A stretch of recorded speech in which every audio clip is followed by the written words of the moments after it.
Good morning, dear students, and welcome to your English language class. I hope you all are doing great. In this video, we'll be reading the remaining part of the first chapter of your literature book titled Mrs. Beck Drives a Hard Bargain. Now, we have already discussed the first half of the story in the previous video, in which we came to know how Mrs. Beck is bargaining with Mr. James Herriot, who's a veterinary surgeon, to operate her cat Georgina in just 10 shillings instead of £1. That's the normal charge which Mr. James Herriot takes for an operation. Not only operate, she also wants Mr. Herriot to pick the cat from Mrs. Beck's house in Rayton Village, which is quite far from the hospital. It's almost 5 miles away, and also drop the cat after the operation. And for all this work, she was offering just 10 shillings because she claims herself to be a poor, helpless widow. But when Mr. Herriot visits Mrs. Beck's house with his colleague Tress to pick up the cat, he was surprised because her house had no sign of poverty. अब हम ये सारी story last video में already discuss कर चुके हैं till here. Now इससे आगे की स्टोरी अब हम इस पार्ट में डिस्कस करेंगे कि जब मिस्टर हैरियट मिसेस बेक के यहाँ जाते हैं जॉर्जिना, जो उनकी कैट है, उनको पिक करने के लिए, to bring her to the hospital and to operate on her, तो वहाँ जाके वो क्या फेस करते हैं. We'll be reading the rest of the story in this video.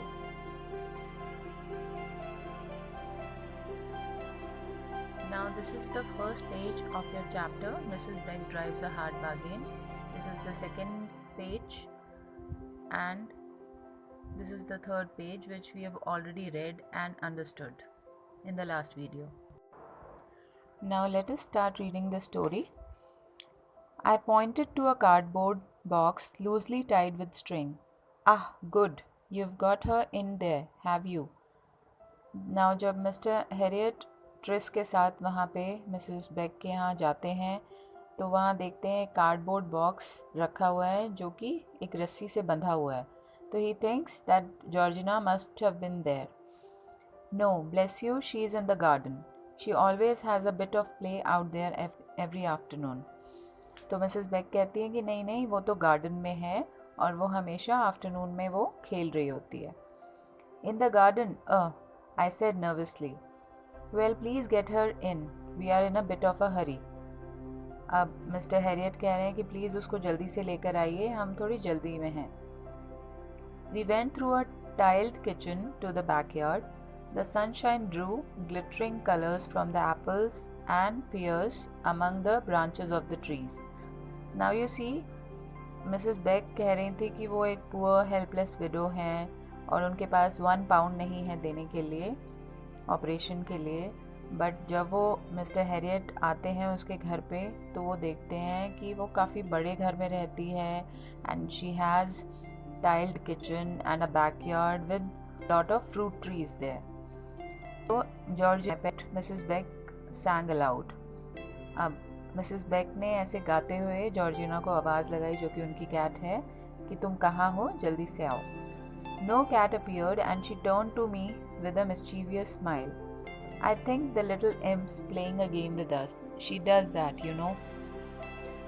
अब वो कैट वहाँ पर नहीं आई और मिसेस बेक के चेहरे पे एक हल्की सी मिस्चीवियस सी स्माइल आती है और वो कह रही हैं कि जो जॉर्जिना है, sometimes she act like a creature that behaves badly, but in a way that is funny rather than serious. Now she's in a mood to play a game with us, and she does that, you know. Really? I said without enthusiasm. Well, I wish she'd show herself. I really don't have much. Now Mr. Herriot is in a bit of a hurry, so she wants to be with Mr. Herriot. At that moment, a very fat tabby darted from a patch of flowers and flew across the grass, then shot up to a crooked tree.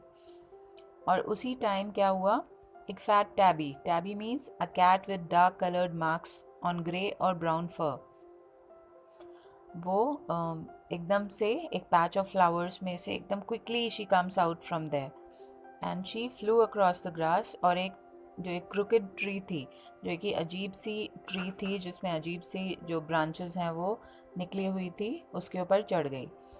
Tristan, eyes gleaming, picked up a couple of apples from the grass and took aim.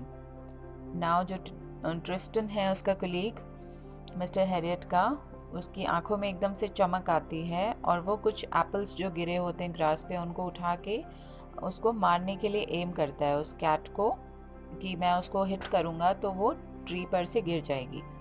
I'll soon shift the beast from there, Jim, he whispered. और वो धीरे से gym को कहता है कि देखो अभी मैं एम करूँगा, I'll throw an apple, और वो जो बीस्ट है, he is addressing the cat as a beast, और वो जो बीस्ट है वो नीचे गिर जाएगी. I grabbed his arm. For heaven's sake, Tris, I hissed. You can't do that. Put those things down, I'll do it. You stay down here and try to catch her if she jumps. अब जो mister Harriet हैं वो tris को मना करते हैं कि ऐसा मत करो. ओके, हिस्ड मतलब धीरे से, क्वाइट एंग्री वे में उसने बोला कि मैं ऊपर चढ़ता हूँ ट्री पर और मैं उसको नीचे भेजने की कोशिश करूँगा, और अगर वो जंप करती है तो you try and catch her. Tristan look disappointed but I gave him a warning look. Now जो ट्रिस्टन ने सोचा पाया तो he became a little disappointed and Mr. Harriet gave him a warning look. I began to climb the tree. I didn't foresee any trouble here. The tree, without thinking of any trouble. Puffing slightly, I reached the top branch and extended a hand to the crouching animal. और Mr. Harriet is being very polite here. उन्होंने tree को climb किया और tree पर चढ़े और उन्होंने अपना हाथ उसकी तरफ बढ़ाया, कैट की तरफ, so that वो उस कैट को बड़े ही इजीली आराम से नीचे उतारे.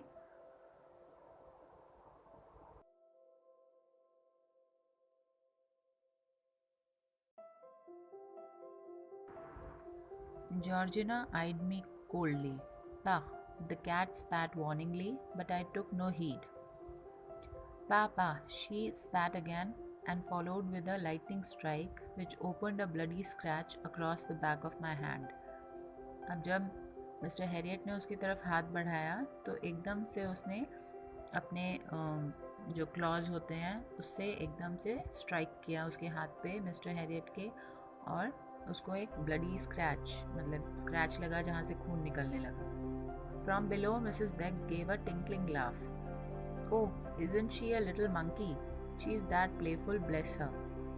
अब जो मिसेस बेक है वो नीचे खड़ी हुई हैं ट्री के और वो कह रही हैं देखो, isn't she a little monkey, मतलब वो छोटे से बंदर की तरह बिहेव करती है, and she is always that playful. According to her, she is playing with Mr. Harriet. The little creature tripped to the end of the branch, and as it bent low under her weight, she dropped lightly to the grass. अब जो cat है वो जो branch के and तक पहुंचती है और वहाँ से वो ड्रॉप होके नीचे ग्रास पे गिर जाती है. Tristan was on her in a flash and seized her by the hind leg. अब जो ट्रिस्टन था मिस्टर हैरियट का कलीग, वो क्विकली जाता है और जल्दी से उसका जो पीछे वाला पैर है उसको पकड़ लेता है. Georgina whipped round and immediately sank her teeth into his thumb. अब जो जॉर्जिना है वो एकदम से quickly she turns around and अपने जो दांत हैं वो उसके थंब में गड़ा देती है. After a single howl of agony, howl of agony means a loud sound usually to express extreme pain. अब ऑब्वियसली जब उसके थंब को बाइट किया होता है तो ट्रिस्टन एकदम से चिल्लाता है. He changed his grip at lightning speed to the scruff of the neck. और वो उसको उसकी गर्दन से पकड़ लेता है. A moment later he was standing upright holding a dangling fighting fury high in the air. और थोड़ी देर बाद ट्रिस्टन जो है वो एक fighting fury means a metaphor to convey that the cat was fighting in extreme anger. जैसे कि वो बहुत गुस्से में, जैसे बहुत ही लड़ाई के मूड में है, उस कैट को उन्होंने अपने हाथ में पकड़ लिया. Right gym, he called happily, I have her. और वो जिम को आवाज़ लगाते हैं कि देखो मैंने इसे पकड़ लिया, I have her. It took a panting 10 minutes to imprison the cat, but even with several yards of rough twine round the floppy cardboard box, I still didn't feel very secure as I bore it to the car. और फिर भी उन्हें 10 minute लगे उस cat को उस cardboard box में fit करने में, क्योंकि she was acting very wildly और वो आराम से नहीं उस कार्डबोर्ड बॉक्स में बैठना चाह रही थी.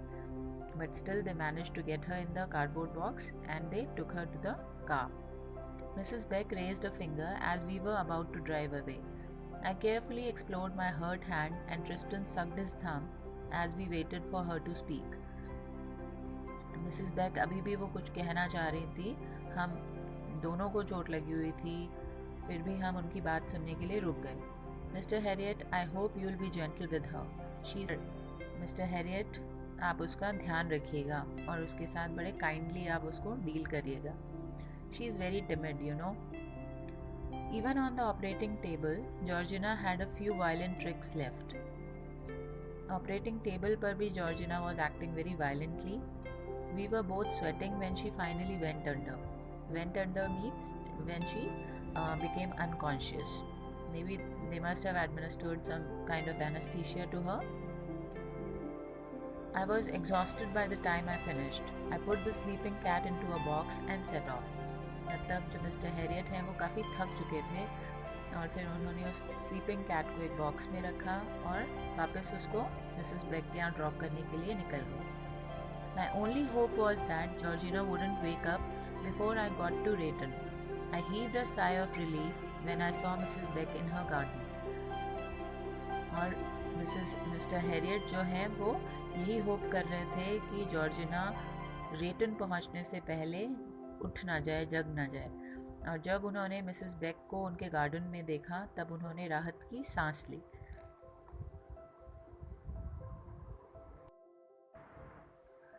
Mrs. Beck took Georgina from me with a cry. Oh, my darling, what have those nasty men been doing to you?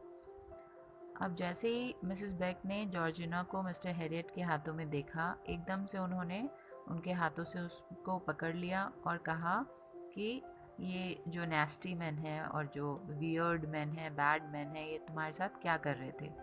She is all right Mrs Beck, she is fine, I said. अब mister Herriot ने उनको कहा कि ये बिल्कुल ठीक है, operation successful रहा.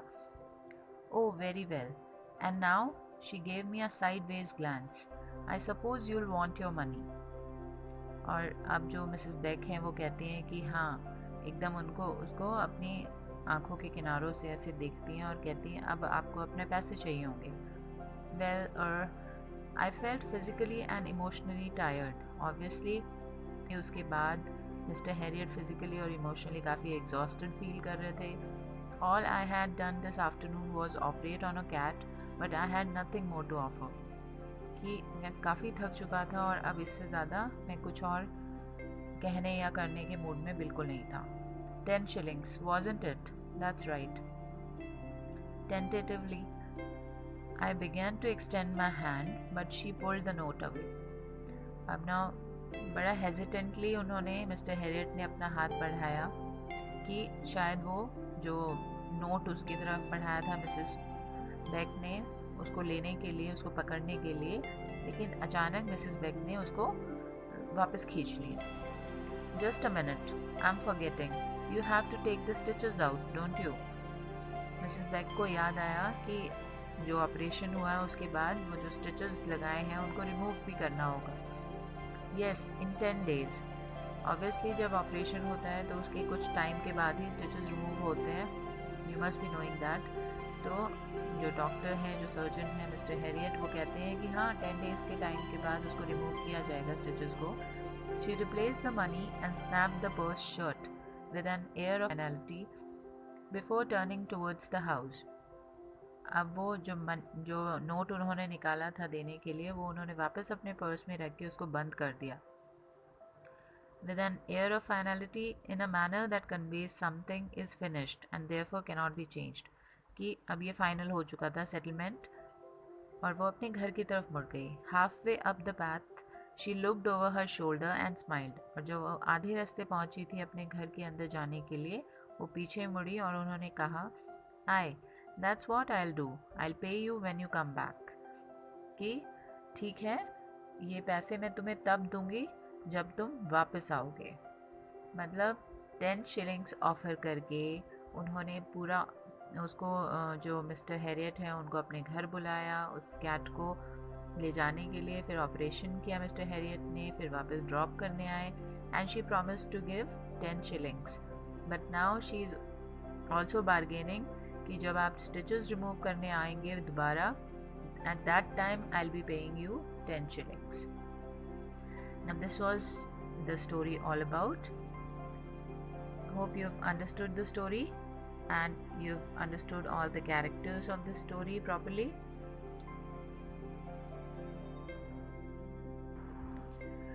Now here's your homework. You have to write the word meaning.